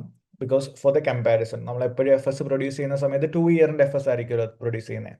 അപ്പോൾ IFRS 18 എഫക്റ്റീവ് ആവുന്നത് January 2027 ആകുമ്പോൾ അത് കമ്പയറബിൾ ആയിട്ടുള്ള ഇൻഫർമേഷനും നമുക്ക് പ്രീവിയസ് FS വേണം. അപ്പോൾ 2026 January തൊട്ടിട്ടുള്ളത് നമ്മൾ എന്ത് ചെയ്യും, ഒന്ന് റീസ്റ്റേറ്റ് ചെയ്യും ഫോർ ദിസ് കമ്പാരിസൺ. ക്ലിയർ? അപ്പോൾ does IFRS 18 effectively from January 2027 എന്ന് ചോദിച്ചു കഴിഞ്ഞാൽ yes, now the companies have officially started using it. അപ്പോൾ അതുകൊണ്ടാണ് ഇതൊരു ഇമ്പോർട്ടൻറ്റ് ക്വസ്റ്റൻ ആയിട്ട് നിങ്ങൾക്ക് വരുന്നത്. ആൻഡ് ഒരു കോമൺ ക്വസ്റ്റ്യൻ വരുന്നത് will IFRS change recognition or measurement എന്നുള്ളതാണ്. No, it is only going to change the presentation, disclosure and classification. അല്ലാതെ നിങ്ങളുടെ IFRS 15-നെയോ 16-നെയോ IFRS 9-നെയോ ഒന്നും നിങ്ങൾ എന്ത് ചെയ്യത്തില്ല, ചേഞ്ച് ചെയ്യാൻ പോകുന്നില്ല. സ്റ്റാൻഡേർഡ്സ് എല്ലാം അതേപോലെ തന്നെ P&Lന്റെ പ്രസന്റേഷൻ മാത്രമാണ് നമ്മൾ ചേഞ്ച് ചെയ്യുന്നത്. The next question is like are all APM treated as MPM എന്നുള്ളതാണ്. No, only those which is publicly communicate ചെയ്യേണ്ട കാര്യങ്ങൾ മാത്രമേ നമ്മൾ MPM ആയിട്ട് വെക്കുന്നുള്ളൂ, based on IFRS subtotal. അപ്പോൾ IFRS സബ് ടോട്ടലിനെ ഒന്ന് നമ്മൾ റീഅഡ്ജസ്റ്റ് ചെയ്യുന്നു. That is adjusted operating profit, EBITDA, ഇതൊക്കെയാണ് MPMന്റെ example. So such items are coming under MPM. അല്ലാതെ നമ്മുടെ എല്ലാ അഡീഷണൽ പെർഫോമൻസ് മെഷേഴ്സും എന്തിലോട്ട് മാറുന്നില്ല, MPMലേക്ക് മാറുന്നില്ല. ഇനി ഓപ്പറേറ്റിംഗ് പ്രോഫിറ്റ് മാൻഡറ്ററി ആണെന്ന് ചോദിച്ചു കഴിഞ്ഞാൽ യെസ്, ഓപ്പറേറ്റിംഗ് പ്രോഫിറ്റ് എന്ന് പറഞ്ഞ ഹെഡ് ഇപ്പോൾ വളരെ ഇമ്പോർട്ടൻ്റ് ആണ്. Because that is one of the biggest change in our P&L. Because investors want to know what operationally we are profitable ആണോ അല്ലയോ നോക്കുമ്പം ഇൻവെസ്റ്റിംഗിൻ്റെ എന്നുള്ള ഇൻകം ഒക്കെ മാറ്റി ഓപ്പറേഷനിൽ നിന്നുള്ള revenue minus operational related expense കുറച്ചിട്ട് കിട്ടുന്ന എമൗണ്ട് ആണ് ഓപ്പറേറ്റിംഗ് പ്രോഫിറ്റ്. അപ്പോൾ അതൊരു മേജർ ചേഞ്ച് ആയതുകൊണ്ട് തന്നെ അത് മാൻഡറ്ററി ആണ്. Do we need to restate prior year FS എന്നുള്ളതാണ് അടുത്തൊരു കോമൺ ക്വസ്റ്റ്യൻ ചോദിക്കാൻ പോകുന്നത്. Yes, prior year comparatives should follow IFRS 18. ഇപ്പോൾ 2027-ലാണ് എഫക്റ്റീവ് ഡേറ്റ് എങ്കിൽ January 2026 തൊട്ട് നമ്മൾ ചേഞ്ച് ചെയ്യണം. ദെൻ ബിഗസ്റ്റ് ചലഞ്ച് എന്താണെന്ന് ചോദിച്ചു കഴിഞ്ഞാൽ ആസ് ഐ മെൻഷൻ, സിസ്റ്റംസ് മാറ്റുക, കറക്റ്റ് ആയിട്ടുള്ള MPMs ഐഡന്റിഫൈ ചെയ്യുക, സ്റ്റാഫിനെ ട്രെയിൻ ചെയ്യുക എന്നൊക്കെയുള്ളതാണ് നമ്മുടെ ഒരു biggest challenge of implementing IFRS 18. അപ്പോൾ finally what is objective of this IFRS 18? As I mention earlier, comparability. അതാണ് ആ ഒരു ടേം ഓർത്തിരിക്കുക. കമ്പയറബിലിറ്റി എൻഹാൻസ് ചെയ്യുക, ട്രാൻസ്പെറൻസി ഇംപ്രൂവ് ചെയ്യുക, and bringing consistency in reporting performance and giving more useful information to the investors. ഇതൊക്കെയാണ് നമ്മുടെ IFRS 18-ന്റെ ഒരു objective എന്ന് പറയുന്നത്. ക്ലിയർ ആണോ? അപ്പോൾ ഇതും ആ നോളജ് പാർട്ട് ഒന്ന് അറിഞ്ഞിരിക്കുക.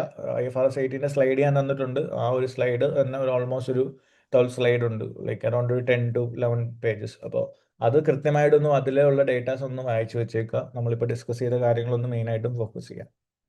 അപ്പോൾ അതൊരു ഡയറക്റ്റ് ക്വസ്റ്റൻ ആയിരിക്കും. ഓക്കെ, അപ്പോൾ നമുക്ക് ഈസിലി അത് പിക്ക് ചെയ്യുക, അത് കണ്ട് പാനിക് ആവേണ്ട ആവശ്യമൊന്നുമില്ല. അപ്പോൾ ഔട്ട് ഓഫ് അതർ സ്റ്റാൻഡേർഡ്സ് നമുക്ക് ചിലപ്പോൾ ഈസി ആയിട്ട് സ്കോർ ചെയ്യാൻ പറ്റുന്ന 2 ഏരിയയാണ് ഈ പറഞ്ഞ സസ്റ്റൈനബിലിറ്റി ആണെങ്കിലും IFRS 18 ആണെങ്കിലും. സോ ലാസ്റ്റ് 2 അറ്റംപ്റ്റിൽ ചോദിച്ചുകൊണ്ട് there is a higher chance they will test you on this one. അല്ലെങ്കിൽ it can be from climate related issue. Climate related issue ആകുമ്പോഴും നമ്മൾ പറഞ്ഞിട്ടുണ്ടെങ്കിൽ എന്തൊക്കെ സ്റ്റാൻഡേർഡ് ആയിരിക്കും ഈ ക്ലൈമറ്റ് ചേഞ്ചസ് കാരണം അഫക്റ്റഡ് ആവുന്നത് നല്ലതായിരിക്കും question. So we can discuss it after this IFRS 18 discussion. ഈ ഒരു പാർട്ട് ക്ലിയർ അല്ലേ? അപ്പോൾ IFRS 18-ന്റെ ഒരു പോർഷൻ ക്ലിയർ ആണോ?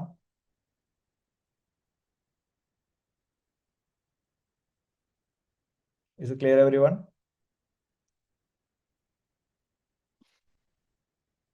IFRS 18 റിലേറ്റഡ് ആയിട്ട് ഇപ്പോൾ നമ്മൾ പറഞ്ഞ കാര്യങ്ങൾ ക്ലിയർ ആണോ?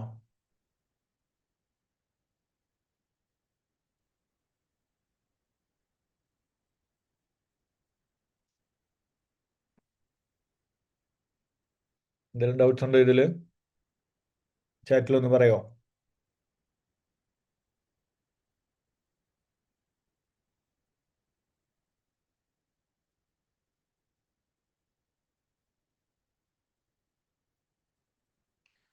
ഓക്കെ.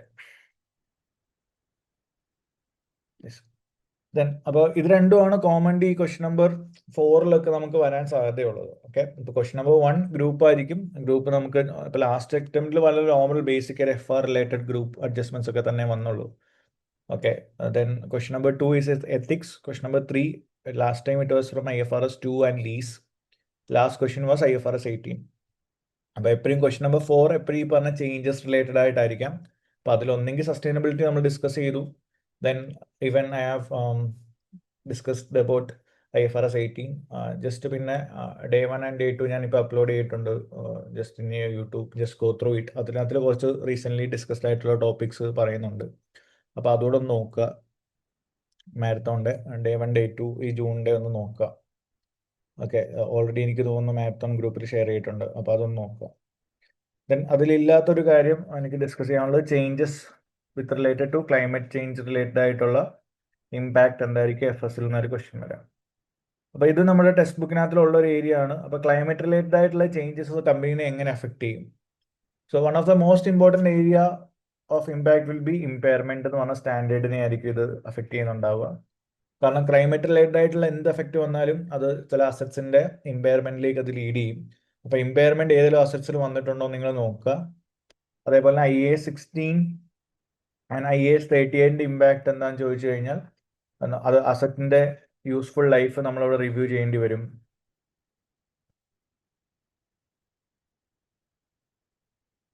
അതേപോലെ തന്നെ അസറ്റിന്റെ ഡിപ്രീസിയേഷൻ മെത്തേഡ് നിങ്ങൾ ചിലപ്പോൾ ചേഞ്ച് ചെയ്യേണ്ടി വരും.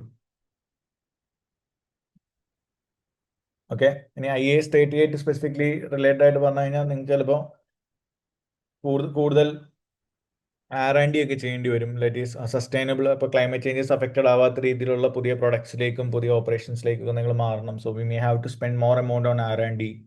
ഇതൊക്കെയാണ് നിങ്ങൾ IAS 16 ആൻഡ് IAS 38 റിലേറ്റഡ് ആയിട്ട് പറയേണ്ടത്. IAS 36 നമ്മൾ പറയാ there are more indicators of impairment. അപ്പോൾ അവിടെ എന്ത് ചെയ്യണം എന്ന് പറയണം? ഇമ്പയർമെന്റ് റിവ്യൂ എന്തായാലും മാൻഡേറ്ററി ആണെന്നുള്ളത് പറയാം. Okay, another standard that can get affected because of climate change is IAS 37, which is provision, contingent liability and contingent assets. അപ്പോൾ ഈ ഗവൺമെന്റ് ഗൈഡ് ലൈൻസ് ഒക്കെ നമ്മൾ ഫോളോ ചെയ്തിട്ടുണ്ടെങ്കിൽ നമുക്ക് അവിടെ പെനാൽറ്റി വരാൻ സാധ്യതയുണ്ട്. ഓക്കെ, അപ്പോൾ പെനാൽറ്റി വരാൻ സാധ്യതയുണ്ടോ, അല്ലെങ്കിൽ നമുക്കുണ്ടായ ഡാമേജിനൊക്കെ sometimes we can claim insurance. അപ്പോൾ ഇൻഷുറൻസ് നിങ്ങൾ ക്ലെയിം ചെയ്തിട്ടുണ്ടെങ്കിൽ that will come under contingent asset. അപ്പോൾ അവിടെ മേക്ക് ഷുവർ ചെയ്യുക നിങ്ങൾക്ക് പൈസ കിട്ടാനുള്ള ചാൻസ് പ്രോബബിൾ ആണെങ്കിൽ then we have to discuss about this to the investors. അപ്പോൾ ഒരു കണ്ടിജന്റ് അസറ്റിന്റെ ഒരു ഏരിയ അവിടെ ഉണ്ടാവും. അതാണ് IAS 36 37 വരാൻ സാധ്യതയുള്ളത്.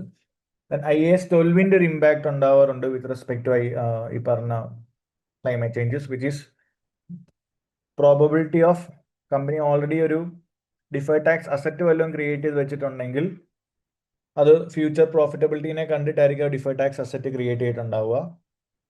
അപ്പോൾ ഇപ്പോൾ ഈ ക്ലൈമറ്റ് ചേഞ്ചസ് കാരണം ലോസസും കാര്യങ്ങളൊക്കെ കണ്ടിന്യൂ ചെയ്യാനുള്ള സിറ്റുവേഷൻ ആണെങ്കിൽ then we have to rethink about this deferred tax asset creation. അത് ചിലപ്പോൾ നമ്മൾ ഡീറെക്ടൈസ് ചെയ്യേണ്ടി വരും. അതാണ് IAS 12 വരുന്ന ഇമ്പാക്ട്. ആൻഡ് ഫൈനലി ഇത് മുമ്പോട്ടുള്ള കമ്പനീൻ്റെ ഗോയിങ് കൺസേണെ അഫക്റ്റ് ചെയ്യുന്നുണ്ടെങ്കിൽ then we have to disclose about the going concern issues as well. So we are finding it challenging to continue the operation. Company ഇനി മുമ്പോട്ട് പോകുന്നില്ലെന്നുണ്ടെങ്കിൽ അത് റിലേറ്റഡ് ആയിട്ടുള്ള ഫാക്ടേഴ്സ് നിങ്ങൾ പറയുക. That is what we are disclosing under going concern issue. Okay, അപ്പോൾ impact of climate change ആവാം. ഇപ്പോൾ apart from sustainability or IFRS 18 അല്ലെങ്കിൽ പിന്നെ ഒരു out of the box question വരുന്നത് ഇത് ഈ ഒരു ഏരിയയിൽ നിന്നായിരിക്കാം. പിന്നെ another part from current issue can be crypto or crowdfunding. Okay, so നമുക്ക് ജസ്റ്റ് ഒന്ന് റഫ്ലി ഞാൻ പറഞ്ഞു പോകാം. സോ ഇതിൻ്റെയൊക്കെ നോളജ് പാർട്ട് നിങ്ങൾ അറിഞ്ഞിരുന്നാൽ മതി, can directly do the question. So ക്രിപ്റ്റോയിലേക്ക് വരുന്ന സമയത്ത് ക്രിപ്റ്റോയുടെ അക്കൗണ്ടിങ് ആയിരിക്കും അവർ ചോദിക്കുന്നുണ്ടാവുക. ക്രിപ്റ്റോയുടെ അക്കൗണ്ടിങ് നിങ്ങൾ എക്സ്പ്ലെയിൻ ചെയ്യുന്ന സമയത്ത് ഫസ്റ്റ് നിങ്ങൾ പറയാം എന്തുകൊണ്ട് ആദ്യം നിങ്ങൾക്ക് അത് ക്രിപ്റ്റോനെ ക്യാഷ് ആൻഡ് ക്യാഷ് ഇക്വലൻസിലേക്ക് കൊണ്ടുവരാൻ പറ്റുന്നില്ല എന്ന് പറയുക. Why it is not coming under that category. എന്തുകൊണ്ട് ക്രിപ്റ്റോനെ നമുക്കൊരു ഫിനാൻഷ്യൽ ഇൻസ്ട്രുമെന്റ് അണ്ടറിലോട്ട് കൊണ്ടുവരാൻ പറ്റുന്നില്ലെന്ന് പറയുക.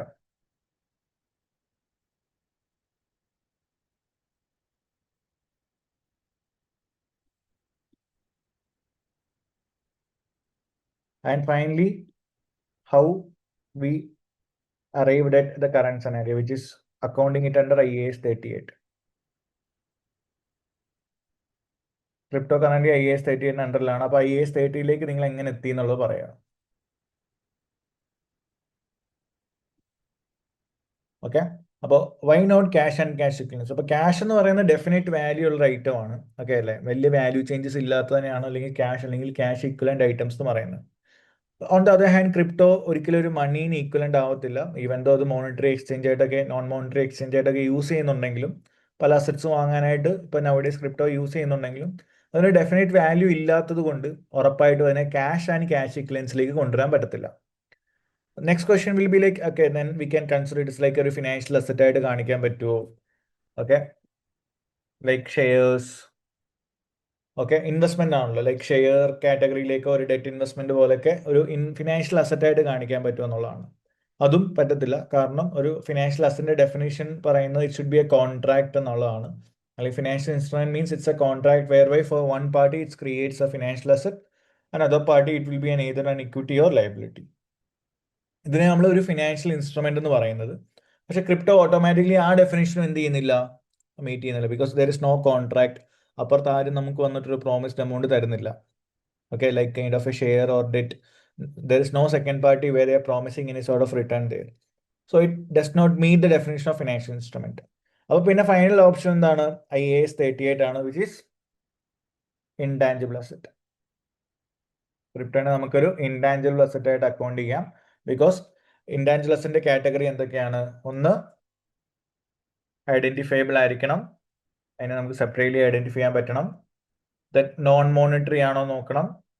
The asset is non-monetary, that is its value keeps on changing, we cannot easily convert it into cash. Okay, and finally, without physical substance.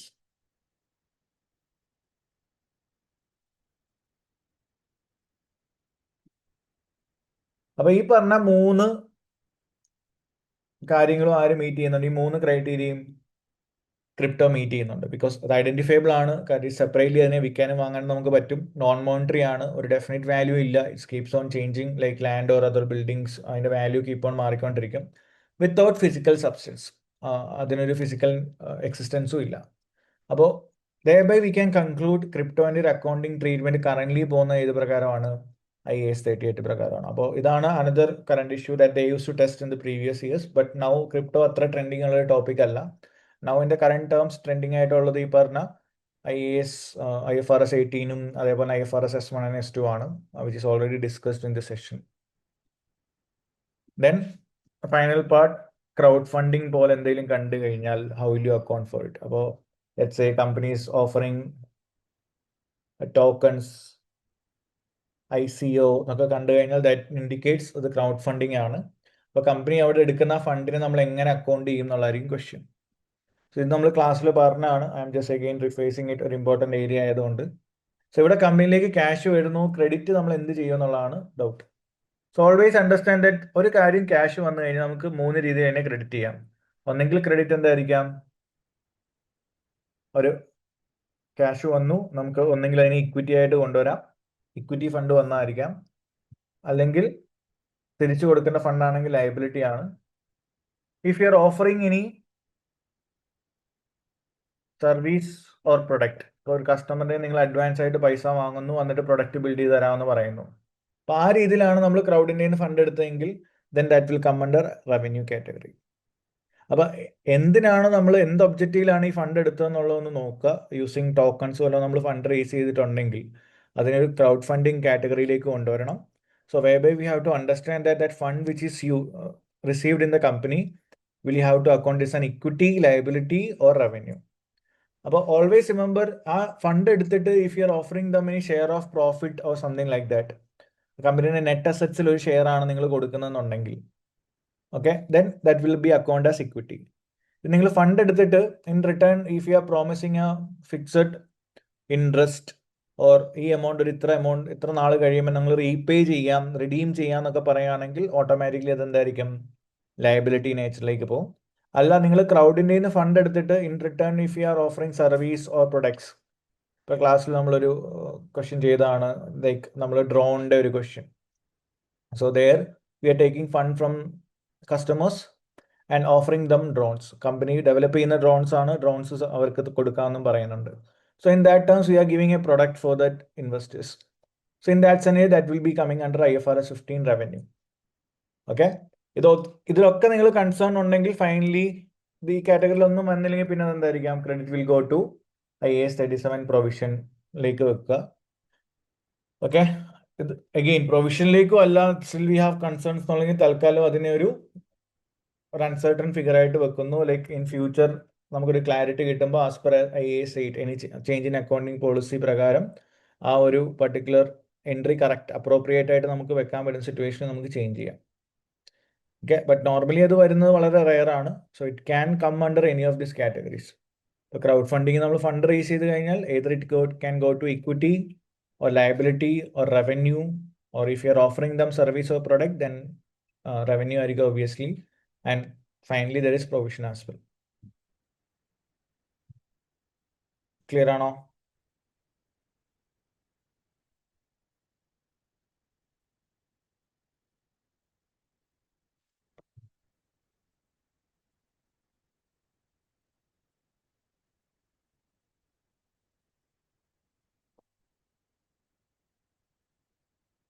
അപ്പോൾ ഇതൊക്കെയാണ് നമുക്കൊരു main ഒരു areas we have to focus apart from our standards and group or ethics. പിന്നെ ഇതിലേതിലൊക്കെ ആയിരിക്കും ചോദിക്കാൻ സാധ്യതയുള്ളത്.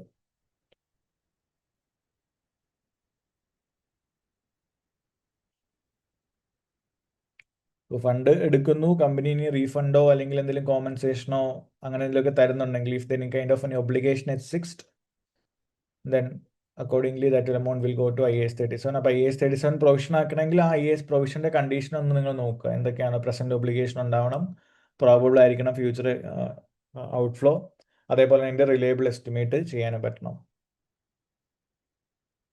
Okay, for example ഇപ്പോൾ ഒരു സ്റ്റാർട്ടപ്പ് ഫണ്ട് റേസ് ചെയ്യുകയാണ്, ആ ക്രൗഡ് ഫണ്ടിങ് വഴിയാണ് ഫണ്ട് റേസ് ചെയ്യുന്നത്, ബട്ട് റീപേ ചെയ്യേണ്ട ആവശ്യമില്ല. So usually will account it as equity.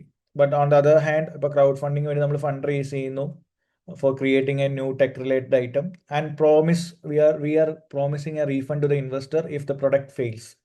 അപ്പോൾ അതിൻ്റെ പ്രൊഡക്ഷൻ ഫെയിൽ ആവുകയാണെങ്കിൽ ഞാൻ അവരോട് പറയുകയാണെങ്കിൽ ഞാൻ തിരിച്ച് തരാം, ഓക്കെ, ഈ പൈസ ഞാൻ തിരിച്ചു തരാമെന്ന്. അപ്പോൾ അങ്ങനെയാണെങ്കിൽ തരാനുള്ള ഒരു ചെറിയ ചാൻസ് ഉണ്ട്. അപ്പോൾ പ്രൊഡക്റ്റ് ഫെയിൽ ആവാനുള്ള ചാൻസിനെ പറ്റി നിങ്ങൾ മെഷർ ചെയ്യുക.